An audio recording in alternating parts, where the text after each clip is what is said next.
रामकृष्ण ओम नमोजी ज्ञानेश्वरा करुणाकरा दयाळा तुमचा अनुग्रह लादलो पावन झालो चराचरी. हरिपाठ चिंतन मालिका हरिपाठावरचं हे प्रवचन आणि हरिपाठ चिंतनाचा हा 35वा भाग. आजचा हा भाग हा 35व्या क्रमांकाचा आहे आणि अभंगाचा जर क्रमांक घेतला तर हरिपाठातील शेवटचा अभंग म्हणजे 27व्या क्रमांकाचा अभंग, ज्या अभंगावर आज आपल्याला चिंतन करायचं आहे. पहिले अभंग म्हणून दाखवतो.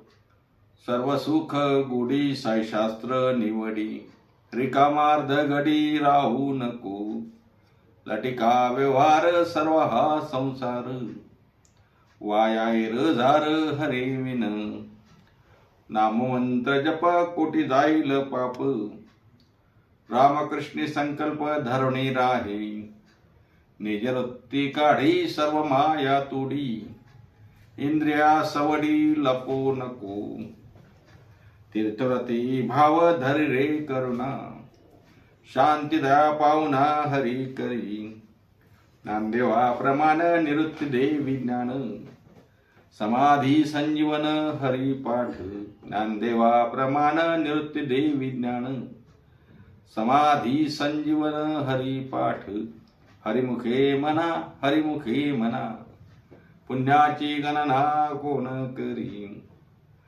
अशा प्रकारे या माऊली ज्ञानोबरायांच्या हरिपाठ ह्या ग्रंथातील हरिपाठ या अभंग प्रकारातील शेवटच्या क्रमांकाचा हा अभंग आहे.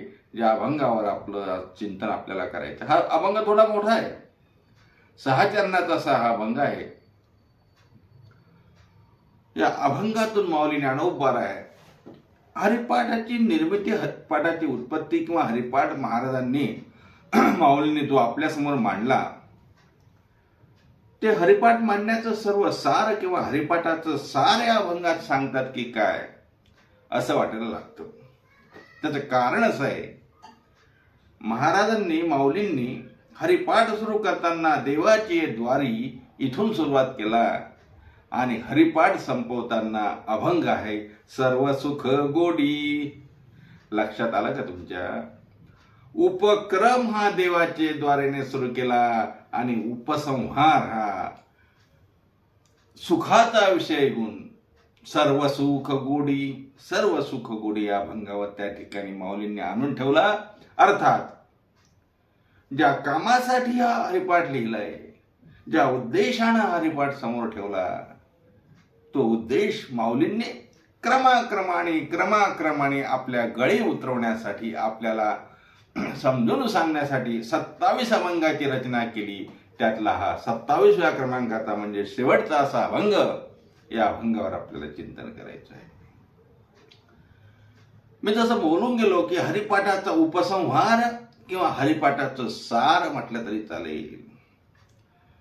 संबंध हरिपाठाचं सार या अभंगामध्ये आहे. काय सार या अभंगामध्ये?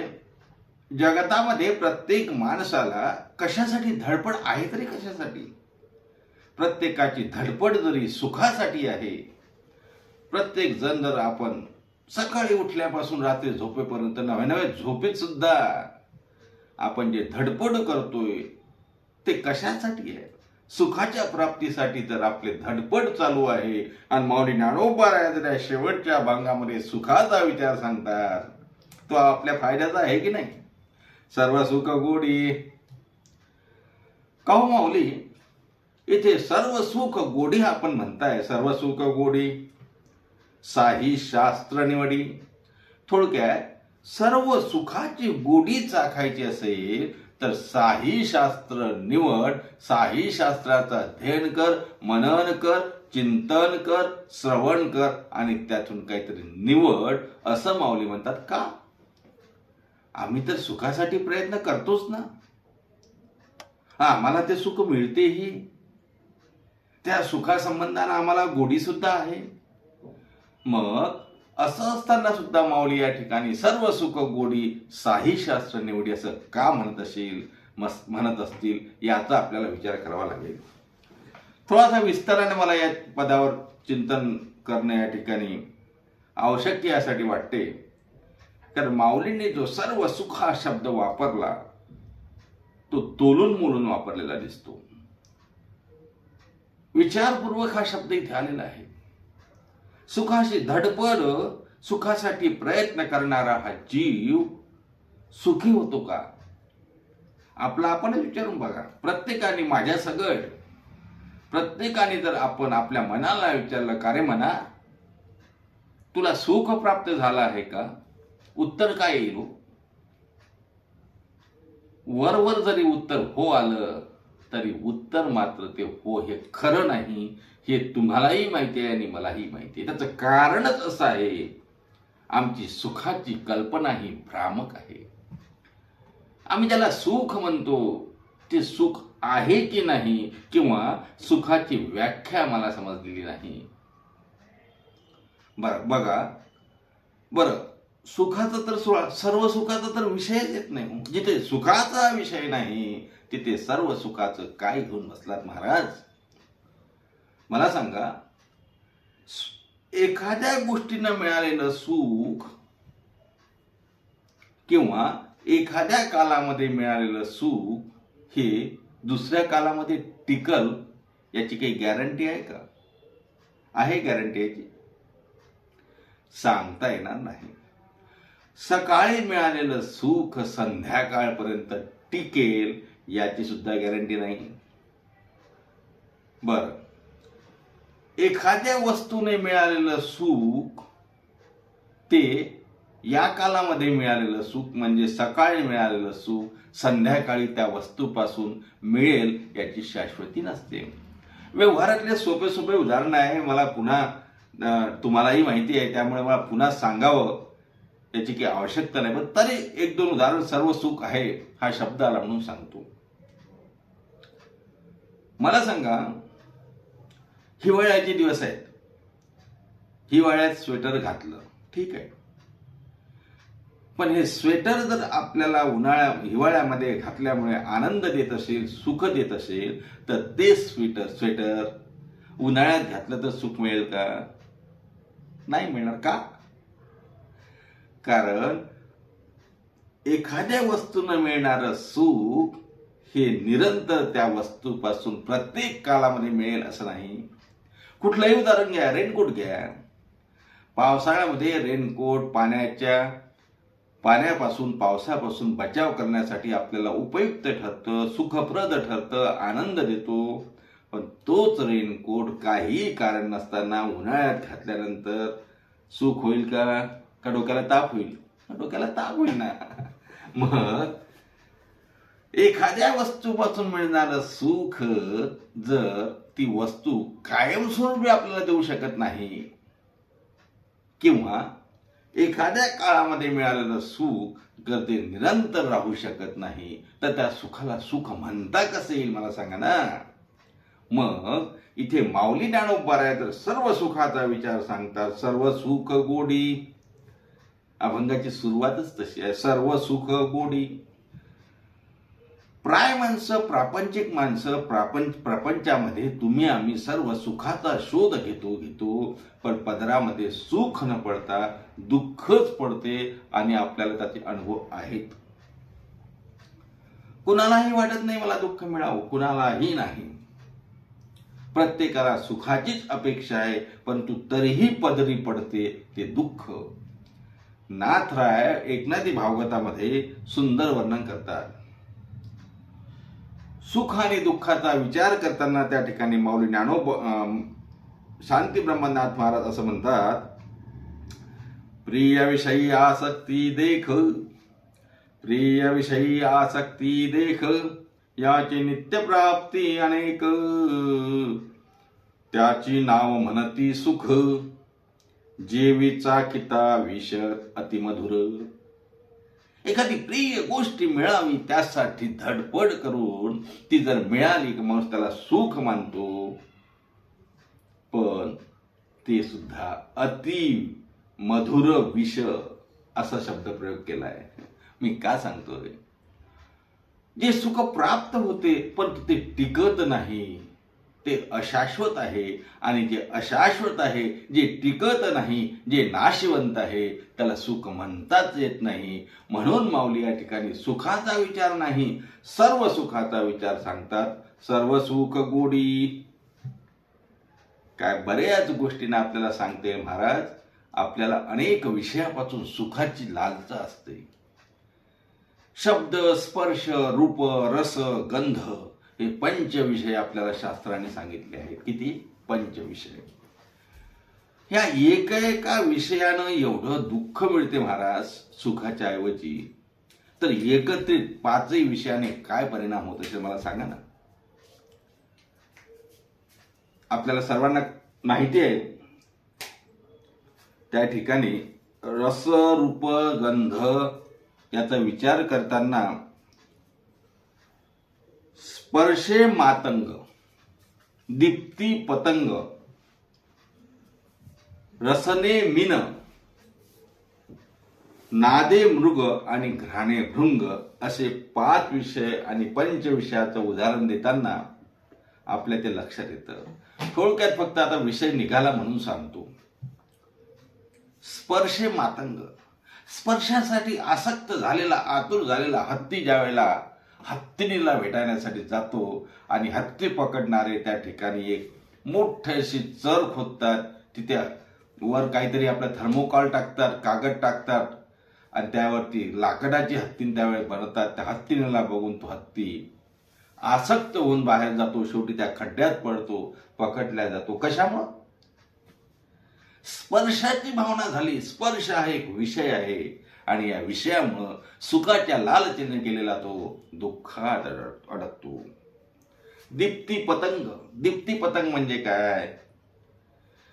आता अलीकडे आता ते दिवे केलेत बघा, नाही तर आपले पूर्वी दिवे होते, रॉकेलवरती दिवे, केरोसिनवरती दिवे, किंवा आपल्या देवाजवळचा दिवा आता लाईटमुळे दिसत नाही, पण त्या लाईटवरती त्या ठिकाणी ते फकळी, पंखवालं पाखरू काय म्हणतात ते त्या लाईटच्याकडे, त्या प्रकाशाकडे एवढं आसक्त व्हायचं, त्या रूपाला एवढं भाळायचं, ती त्या रूपाला भेटायसाठी जायचं, त्या अग्नीकडे धाव घ्यायचं, त्या ज्योतीकडे धाव घ्यायचं, त्या दिव्याकडे धाव घ्यायचं. परिणाम काय व्हायचा? जळून जायचं. त्याला म्हणतात दीप्ती पतंग. त्यानंतर रसने मीन, नदीमध्ये, सागरामध्ये मासे पकडताना पूर्वीच्या काळी असं हे नव्हतं, जाळे आणि इलेक्ट्रिकचे होडी वगैरे काही नव्हतं. गळाला काहीतरी लावायचं आणि आमिष दाखवायचं. मासा त्या रसना म्हणजे जिभेच्या चवीसाठी ते पकडायला जायचं आणि माशाला वर वळायचे. त्याला म्हणतात रसने मीन. नादे मृग, हरिण त्या ठिकाणी हरणाची शिकार करायसाठी त्या ठिकाणी सनई वाजवायचे, नाद करायचे, बासरी वाजवायचे. हरिण नादाने लुब्ध व्हायचा आणि हरणाला पकडल्या जायचं. नादे त्या ठिकाणी घ्राणे भृंग म्हणजे भ्रमर सुद्धा कमळामध्ये कशामुळे अडकतो महाराज? घ्राणे भृंग त्या मकरंद सेवन करत असताना त्या नादामध्ये तो त्या ठिकाणी, त्या रसामध्ये त्या ठिकाणी तो भुलून जातो. मी का सांगतो? हे पंच विषय माणसाला सुखाच्या प्राप्तीसाठी आकर्षित करतात, परंतु हे 5ही विषय त्या ठिकाणी दुःख देतात असं आपल्याला दिसून येतं. एक विषय हा एवढं दुःख द्यायला बसलेला आहे. इथे तर 5ही विषयाचा विषय आलाय. आणि जेव्हा सुखासाठी तळमळणाऱ्याच्या पदरी ज्या वेळेला दुःख येते, तेव्हा मग एक तर आपलं साधन चुकलं किंवा साध्य आपल्याला कळलं नाही असा त्यातून अर्थ निघतो. इथे साध्य जर सुख आहे तर साधन काय असावं हे कळलं नसल्यामुळे हा सर्व त्या ठिकाणी गोंधळ उडतो. माऊली ज्ञानोबांनी हरिपाठामध्ये पहिल्या भंगापासून तर शेवटच्या भंगापर्यंत साधन सांगितलं. हरिमुखे म्हणा हे साधन आहे. आणि याचा परिणाम काय होईल? सर्व सुख गोडी, सर्व सुखाची गोडी तुला निर्माण होईल, सर्व सुख तुला प्राप्त होईल. त्यासाठी तू काय कर? साही शास्त्र निवडी, साही शास्त्राचा विचार कर. एक गोष्ट सांगू का तुम्हाला? शब्द निवडी आला, चिवडी नाही. काही लोक ग्रंथ चिवळतात. चिवडणं वेगळं आणि निवडणं वेगळं महाराज. आता अलीकडे आता ते राहिलं नाही. पूर्वीच्या काळी होतं बघा, गहू निसायचे, गव्हाचं निवडणं व्हायचं, तांदूळ निवडायचे. काय करायचे महिला मंडळ, काय करायचं, गहू बाजूला करायचे, खडे बाजूला करायचे, त्याला निवडणं म्हणतात. खड्यांची निवड करून खडे बाजूला टाकायचे. तसं शास्त्राचं निवडी, शास्त्रे निवडी, साई शास्त्रे निवडी, सर्व सुख गोडी साई शास्त्रे निवडी. साई शास्त्र त्या ठिकाणी निवडावे. आणि आता कुठे कुठे असा शब्दप्रयोग आलाय, साई शास्त्र निवडी किंवा सर्व शास्त्र निवडी. सर्व शास्त्राचं अध्ययन, साई शास्त्राचं अध्ययन, चिंतन, मनन, श्रवण करायचं आणि त्यातून सार काढायचं. आता आपण हरिपाठामध्ये हा विषय बघून गेलो. चहुवेदी जाणं साई शास्त्रे कारण, अठराई पुराण ऋषी गाती, हे मंथोनी नवनिता तैसे हे अनंता, मंथोनी नवनिता तैसे हे अनंता. तसं हे साई शास्त्र त्या ठिकाणी निवडायचे. आणि हे निवडून, हे बघा, संत महात्म्यांनी तर आपल्याला त्या ठिकाणचं सार सांगितलं, निवडून सांगितलं. वेदानंत बोलीला अर्थ तुकाची निघाला, विठोबाची शरण जावे, निजनिष्ठा नाम गावे. आणि म्हणून असं जे सार आहे, असं ज्या सर्व सुखाचा विचार आहे, त्या सर्व सुखाच्या संबंधानं गोडी निर्माण व्हावी. आणि ते गोडी निर्माण करण्यासाठी साई शास्त्र निवडी, साई शास्त्राचं अध्ययन केलं पाहिजे. माऊली अभंगाच्या या चरणामध्ये जेव्हा सर्व सुख गोडी साई शास्त्र निवडी असं सांगतात, तेव्हा सुखाचा विचार हा फक्त आणि फक्त, सुख हे फक्त आणि फक्त परमात्म स्वरूपामध्ये आहे, नामचिंतनामध्ये आहे. म्हणून माऊली सर्व सुख म्हणजे सर्व प्रकारचं सुख, अर्ध सुख नाही. मी जसं सांगून गेलो, एका वस्तूचं सुख, एका काळातलं सुख, तसं नाही. सर्व सुख म्हणजे ते दुःखाचं नावच नाही, दुःख शिल्लकच नाही. नवे जे सुख मिळाल्यानंतर दुसऱ्या सुखाच्या प्राप्तीचा विचारच शिल्लक राहत नाही, त्याला सर्व सुखच म्हणतात. एकदा का सुख प्राप्त झालं की मग त्या ठिकाणी यापेक्षा दुसरं काही प्राप्त व्हावं असं वाटत नाही, त्याला सर्व सुखच म्हणतात. जीवनामध्ये माणसाला प्राप्त गोष्टीमध्ये सुख असते का, अप्राप्त गोष्टीमध्ये सुख असते, सांगा मला. आपल्याला एखादी गोष्ट प्राप्त करून घेण्यासाठी आपण धडपड करतो आणि ती मिळाल्यानंतर त्यात सुख असते का, नुसतं त्यातच सुख असते? तसं जर असतं तर एकदा मिळालेल्या गोष्टीनंतर पुन्हा आणखी दुसरी गोष्ट मिळण्यासाठी आपण धडपड केली असती का? नाही. अर्थात प्राप्त गोष्टीनंतर सुद्धा आणखी काही प्राप्त करावं वाटते, याचाच अर्थ सुख हे पूर्णपणे मिळालेलं नाही. आणि म्हणून सर्व सुख मिळालेलं नाही. आणि मग सर्व सुख कशात आहे, तर सर्व सुख हे परमात्म्याच्या नामात आहे, परमात्म्याच्या प्राप्तीमध्ये आहे. म्हणून माऊली म्हणतात, त्याच्यासाठी तू काय कर, साई शास्त्र निवडी, सर्व सुख गोडी साई शास्त्र निवडी. आणि मग साई शास्त्र निवडी आणि पुढे जाऊन माऊली म्हणतात, रिकामार्ध घडी राहून को रिकामार्ध घडी, सर्व सुख गोडी साई शास्त्र निवडी, सर्व सुख गोडी साई शास्त्र निवडी. रिकामार्ध घडी राहून को रिकामार्ध घडी, रिकामा अर्ध घडी राहू नको, सर्व सुख गोडी साई शास्त्र निवडी, रिकामा अर्ध घडी राहू नको. महाराज म्हणतात रिकामा राहू नको, कारण तू सुखप्राप्तीसाठी जे प्रयत्न करतो आहे तो रिकामा नाही.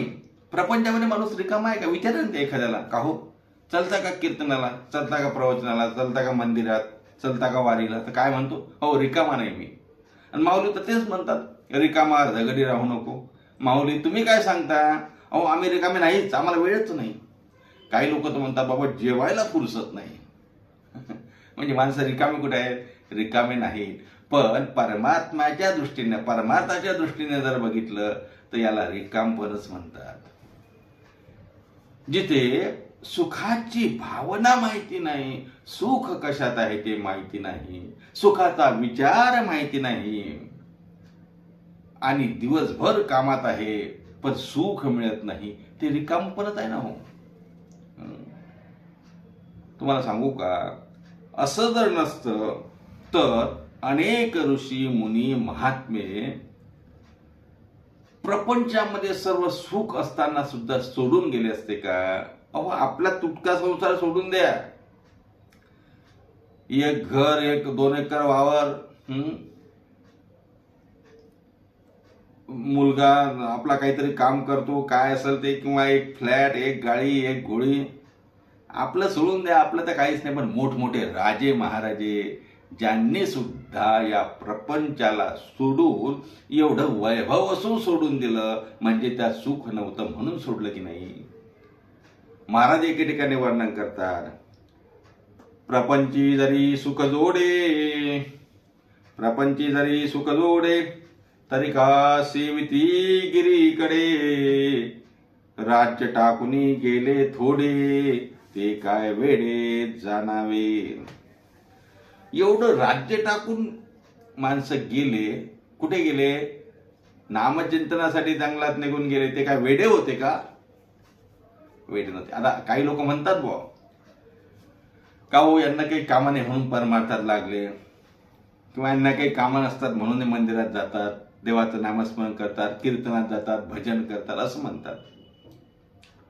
आम्हाला खूप काम आहे, आमची नोकरी आहे, आमचा धंदा आहे, आमची शेती आहे, वेळच नाही आम्हाला कुठे वेळ? अरे तुम्ही कुठे घेऊन बसलात? तुमचा 2 लाखाची नोकरी, 2 लाखाची नोकरी आहे, 2 लाख पगार आहे, 1 फ्लॅट आहे, 2 4 व्हीलर आहेत, खूप मोठे झालात का? राजे महाराज वर्णन करतात, 18 भार वनस्पती फुले फळे ओळती, 18 भार वनस्पती फळे फुले ओळती, 22 पोखरनी गंगा नदी गंगा वाहती, ज्या घरी कुलस्त्रिया राज्य राणी व संपत्ती, ते सुख सांडोनिया कासया योग सेवती, पररमदे मदाल सासोहम जो जो रे बाळ. 18 भार वनस्पती, काय सांगावं महाराज, कित्येक प्रकारच्या वनस्पती, फळ, फुलं, बागा सर्व आहे. ज्यांच्याकडे नदी नाल, अहो विहिरी म्हणजे काय, 22 पोखरनी नदी गंगा वाहती.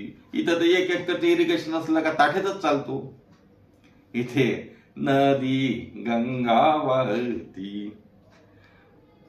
काही लोकांना तर आपल्या कुटुंबातच हे असते, काय म्हणतात, अभिमान असतो, आम्ही असे ना आम्ही तसे. अरे यांची कंडिशन पहा, ज्यांचं वर्णन करतो ते, ज्या घरी कुलस्त्रिया राज्य राणी व संपत्ती, ज्यांच्या घरच्या स्त्रिया ह्या कुलस्त्रिया आहेत, हे सर्व सुख, धन मान संपत्ती, बायको लेकर सर्व अनुकूल असताना सुद्धा सोडून जे जातात, काय म्हणावं म्हणत त्यांना. हे सुख सांडोनिया कासया योग सेवित, हे सर्व सुख सोडून जर माणसं परमार्थाकडे लागत असतील, त्याचा अर्थ काय? याचा अर्थ इथे सुख नाही, याला सुख म्हटलं ते सुख नाही, सुख वेगळंच आहे. ते माऊली म्हणतात, सर्व सुख गोडी साई शास्त्र निवडी. मग या सुखाचा त्याग करायचा का महाराज? या सुखाचा वापर करून ते सर्व सुख मिळवण्याचा प्रयत्न करायचा. सर्व सुख गोडी साई शास्त्र निवडी. आणि मग या प्रपंचाच्या सुखामध्ये अविरत काम केल्यापेक्षा आणि परमार्थाच्या दृष्टीनं रिकामा असल्यामुळे महाराज म्हणतात, असा रिकामपणा तुझ्यात जो आहे ना, परमार्थाच्या दृष्टीनं तुझं कामच नाही म्हणून तू रिकामा आहे. म्हणून तू काय कर, नामचिंतन कर. नामचिंतनाशिवाय राहू नको. रिकामा अर्ध घडी राहू नको. अर्ध घडी सुद्धा तू रिकामा राहू नको. त्याचं कारण असं आहे, अर्ध घडी म्हणजे थोडा वेळ सुद्धा रिकामा राहायचं नाही. देवाचं वेळ मिळेल तेव्हा चिंतन केलंच पाहिजे. आता अर्ध घडीचा जर विषय केला, घडी म्हणजे काय, अर्ध घडी म्हणजे थोडा वेळ सुद्धा रिकामा राहू नको, म्हणजे भगवंताचं चिंतन कर. इथे अर्ध घडीचा विषय करताना क्षणभर सुद्धा करता येईल. का हो महाराज असं म्हणतात रिकामा राहू नको? कारण भरोसा नाही ना हो. इथे अर्ध घडी शब्द आला म्हणून तुम्हाला एक प्रमाण सांगतो. घडी घडी काळ वाट याची पाहे, अजून किती आहे अवकाश. घडी घडी काळ वाट याची पाहे, अजून किती आहे अवकाश. घडी घडी काळ वाट याची पाहे. वाट पाहतो काळ तुमची, क्षणाक्षणाला वाट पाहतोय, म्हणून क्षण सुद्धा दौडू द्यायचा नाही. म्हणून महाराज म्हणतात रिकामा अर्ध घडी राहू नको. काय कर, शास्त्राचं अध्ययन कर, हरिनाम चिंतन कर. शास्त्र कळत नसेल तर संतांनी जे सांगितलं ते हरिमुखे म्हण, हरिमुखे म्हण. काय होईल, सर्व सुख गोडी साई शास्त्र निवडी, रिकामा अर्ध घडी राहू नको. आणि म्हणून माऊलींनी जे सांगितलं ते हरिपाठाच्या अभंगातून, प्रत्येक अभंगातून आपल्याला नामचिंतन सांगितलं. आणि हे आपण शेवटच्या अभंगावर आज पोचलो. मी जसं म्हटलं, अभंग 6 चरणाचा आहे. पहिलं चरण आपलं आज झालं, सर्व सुख गोडी साई शास्त्र निवडी, रिकामा अर्ध घडी राहू नको, रिकामा राहू नको. म्हणजे महाराज माझ्या हे संसाराचं काय करायचं, संसार करायचा की नाही? माऊली म्हणतात अरे मी तुला सांगितलं होतं ना, असोनी संसारी जीवे वेगू करी. माऊली तुम्हीच म्हणता की असोनी संसारी जीवे वेगू करी, संसारात राहून परमार्थ करा. आणि आता काय वेगळं सांगायला लागलं तुम्ही की संसार चुकीचा आहे म्हणून, खोटा आहे म्हणून, मिथ्या आहे म्हणून. माऊली म्हणतात ना हो, लटिका व्यवहार सर्व हा संसार, लटिका व्यवहार सर्व हा संसार. वाया रझार हरी विन, वाया रझार हरी विन, वाया रझार हरी विन, वाया रझार हरी विन. लटिका व्यवहार सर्व हा संसार, वाया येरझार हरिविण. अर्थात सर्व सुख सोडून, म्हणजे परमात्म्याचं स्वरूप सोडून बाकी सर्व मिथ्या आहे, लटिका आहे, खोटं आहे. लटिका व्यवहार सर्व हा संसार, हा संसार सुद्धा मिथ्या आहे, हा व्यवहार सुद्धा लटिका आहे. आणि म्हणून यात गुंतू नको. लटिका व्यवहार सर्व हा संसार, वाया येरझार हरिविण. आणि हा मग नरदेव मिळाला ना, तर हरीशिवाय, हरी सोडून दुसरं जर काय करशील तर वाया जाईल. याचा विचार आपण, उर्वरित अभंगाचा विचार आपण पुढच्या भागामध्ये करू. तसं पाहता आजचा 35वा भाग आहे, शेवटचा अभंग आहे. पण मला माहिती आहे एका दिवशी हे पूर्ण चिंतन होणार नाही. ठीक आहे, काही हरकत नाही. आपण आणखी एक भाग यावर चिंतन करू. पुढच्या भागामध्ये आपण पुन्हा आणखी हरिपाठातला हा जो शेवटचा अभंग आहे, सर्व सुख गोडी साई शास्त्र निवडी, रिकामा अर्ध घडी राहू नको, या अभंगातल्या उर्वरित चरणावर आपण विचार करू. तोपर्यंत आज इथेच थांबू. पुन्हा भेटूया पुढच्या भागामध्ये ह्याच अभंगावर चिंतन करण्यासाठी. तोपर्यंत सर्वांना रामकृष्ण हरी. आणि आपल्या ठरल्याप्रमाणे हरिमुखे म्हणा, हरिमुखे म्हणा. पुण्याची गणना कोण करी, पुंडलिक वरदे विठ्ठल श्री ज्ञानदेव तुकाराम, दत्तात्रय श्री गणाथ, माऊली ज्ञानेश्वर महाराज की जय.